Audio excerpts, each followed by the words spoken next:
In today's video, I'm going to show you how to restore deleted objects from a Miro board. If you've ever accidentally deleted something important or a teammate removed a key element by mistake, don't panic. Miro gives you a simple way to bring those deleted items back as long as you have the right permissions. Let's dive in. First, make sure you're either an editor on the board or part of the team or project that owns it. Without these permissions, the restore option won't be available. Once you're all set, open your Miro board and look over to the left sidebar. This is your control center for most of Miro's features. Here find and click on board history. When it opens, you'll see a few tabs. What you want is the history or activity tab. This section keeps a detailed log of everything that's happened on your board, including any deletions.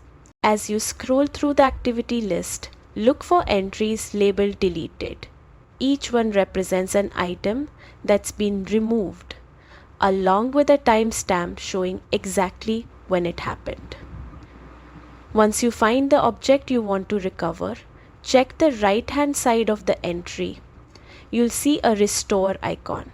It looks like a circular arrow. Click that icon and Miro will instantly restore the deleted object back to its original position on the board.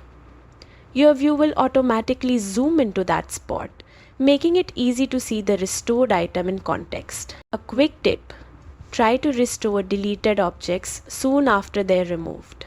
It keeps your workspace organized and prevents confusion, especially when multiple people are editing at once.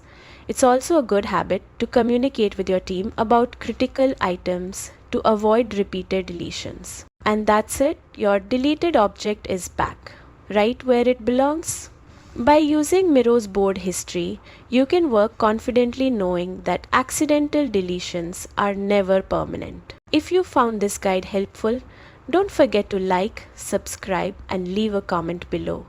Stay tuned for more quick and easy Miro tutorials, and happy collaborating!